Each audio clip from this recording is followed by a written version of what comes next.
Sound, the true friend or possibly foe of filmmakers. Good sound can up the production value of your film significantly. On the other hand, bad or inaudible sound, well, in Christopher Nolan's words, you can make a film that looks like anything. You can shoot on your iPhone, no one will complain. But if you mix the sound a certain way, or if you use certain sub-frequencies, people get up in arms. Welcome to Tools of the Trade by Film Independent. On today's episode, we go behind the scenes to see what it takes to make the sound of a film come to life by taking a look at the production of one of our Film Independent project-involved shorts, The Mason Ring.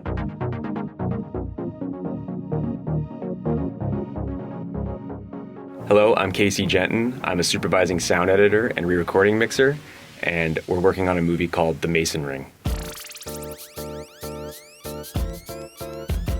The easiest way to describe it is you're manipulating feelings through sounds and the emotions that, directors and producers or films trying to get across. That doesn't make a lot of sense to everybody. The technical version of it is just like replacing and creating sounds that don't exist in the real world that need to go into the movie. Does the second sound do we need to hear it again? We don't have to. Why don't we watch it again? Yeah. The visual often dictates the sounds that you can use. So if you have bad visuals and then you have really nice sounding sounds, that might be considered a bad mix. They're both reliant on each other. This is a hard match. No, we'll match it. You need both to be great for what they're trying to get across, and nothing can stick out as good or bad. Did you add a creak to the coffin? Yeah. I loved it. So perfect. Perfect, man. Nice. All right. Yeah, perfect. What got me into post-production sound was just my love of sound and music, and particularly the way that sound can make you feel. And I was really grateful to find a job that was all about creating those things for film. I was approached by Formosa Group that they do this program called Project Involve, where they take short films and they put sound supervisors and mixers in contact with directors and producers to kind of shepherd them through the process of creating sometimes their first movie. My name is Terry Dawson. I am the writer-director of the short film, The Mason Ring. The parameters of the short films were we could only have one location and 2 to 3 characters. So very early in, I knew I wanted to have a cinematic landscape that did not feel like we had those limitations. My DP chose to shoot anamorphic, which I thought was great. They gave us this really rich sort of cinematic look. Casey has been great. I think he totally got what I was going for. My direction was that I didn't want the world to feel artificial in any way. He leaned right into it. We typically receive a version of the film.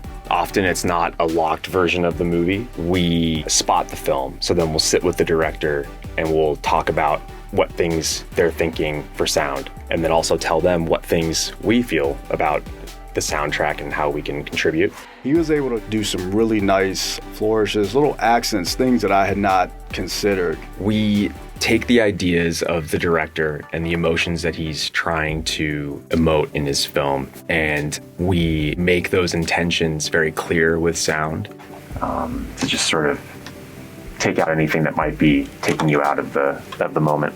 And then replacing those often with sounds that maybe you wouldn't think you'd hear, but help clarify the emotion of the movie and also elevating, the viewer's experience through sonic persuasion. He had an idea that we should sort of hear the door slam behind them, just to sort of punctuate, accentuate that their kind of journey was beginning at this point.